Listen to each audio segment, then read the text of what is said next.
Movie review on Heart Budget, with story and screenplay by Confidence Onigbuch, directed by Ekene Arkabong, produced by Precious Kadiri, and executively produced by Ruth Kadiri. This movie, titled Heart Budget, is now available for streaming on the latter's YouTube channel with same name. Synopsis by Salah House just had a heartbreak.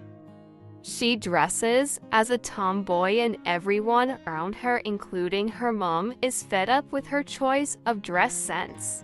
As a result of this, she would then plead with her cousin Nicole to help mold her up to look and act more feminine. On the other hand, Brad has not been lucky with love as he has some issues to deal with himself. His mom is constantly breathing down his neck to settle down. My take: it was lovely to see our OSA's take on a res role here. While many would have interpreted the character of Tom a boyish Bisola with ghetto vibes, OSA's instead came from a different angle. She played the role with demure, poise, and to perfecto in my opinion. John Ekene made me admire him more. Dude interpreted the role of Brad Wellamley and I started to picture him playing some African-American role. Can't get over how he sounds like Junior Pope too. Oh my Prisma James. Such a charming young lady. Her eyes are fire. Even when she played an antagonistic role here, still couldn't see her differently. Now, while this movie is highly predictable from the get-go and by virtue of the casting, the combo of OSA's and John Ekene, however, made me smile. Without unnecessary kissing and smooching, I felt the connection between them. Romance and love was established. As always, picture quality was vivid. It's Ruth's production, so I expected nothing less as per cinematography, albeit there were times when lighting from the gaffer wasn't sufficient. Perhaps it's an editing oversight. This movie, though, passed some salient messages to the effect that there's a man for every woman and vice versa, and also that parents should not take their children's marital life too personal, thereby putting pressure on them. There are nonetheless some head-scratchers and eye-roll moments. Observations: 1. The story wasn't fresh, neither was the plot. The direction also made the entire movie very cliché, as we've seen the "over my dad body, will you marry that girl" trope over and over again, especially from Nollywood of yesteryears, too. One cringy thing about this movie I can't shake off is how condescending Nicole was to Bisola. I mean, they were passed off as cousins. So what the actual HCK was all that rudeness for? Who does that? 3. The writer took the easy route in this story. I just wish Nicole's character wasn't made to be one a viewer would easily loathe.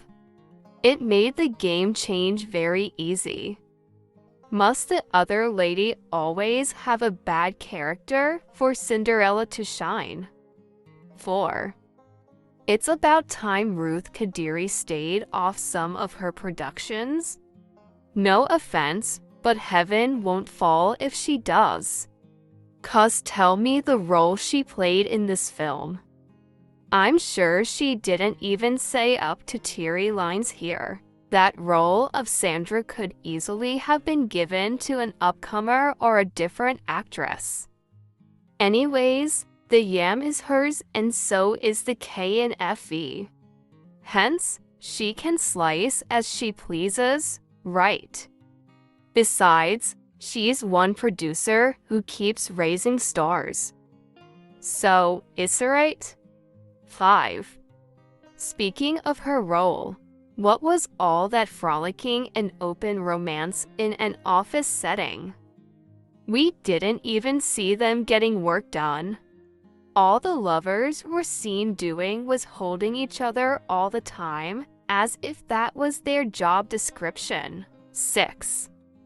Continuity equally appeared to have had a glitch where we see Bisola's mom knock on the door, comes in to sit down, and next thing she's in a different attire and in a different scene talking to Bisola and her cousin.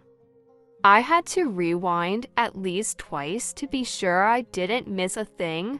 7.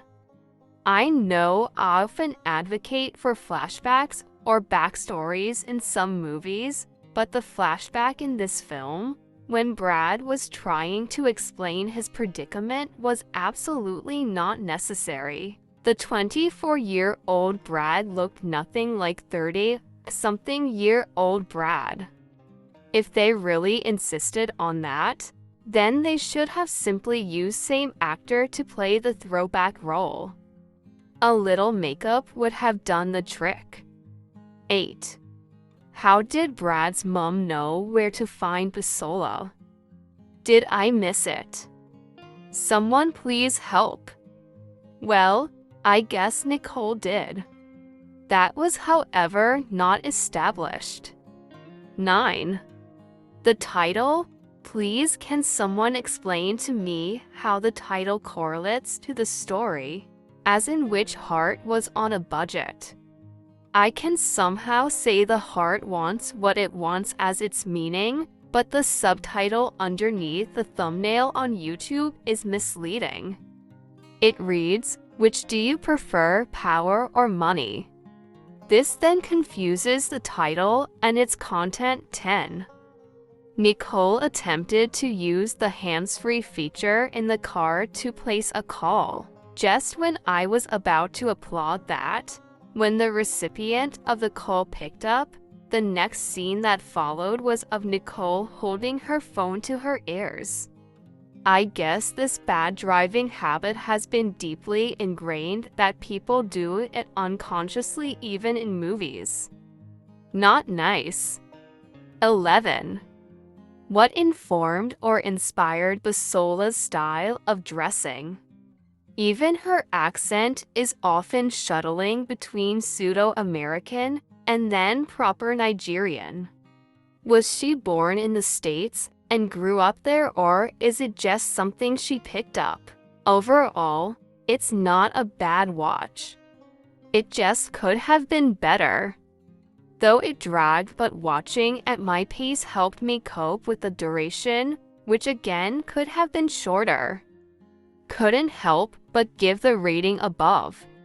I honestly don't understand Bisola's accent with the role. At the beginning of the movie, she was trying to speak Pidgin and she gave up halfway, so I honestly don't know if we are supposed to believe she grew up outside the country or what. There was no explanation or reason for the tomboy dressing, and how was the Brad mom able to change her all of a sudden, or is it because the movie was about to end? Nicole was actually nice to her in the beginning. I mean, she even gave her ex-boyfriend a job in her company just for Bisola, but I didn't understand where the sudden bitterness she started came from and why she was exhibiting it in front of Brad, knowing fully well that it might in some ways affect the way he viewed her. And lastly, the movie is very predictable. YouTube movies makes love look lovely, but it's not always like that. I will rate it for over 10. Don't forget to subscribe. We have introduced movies reviews aside the recommendations. Support us by just subscribing. Thank you.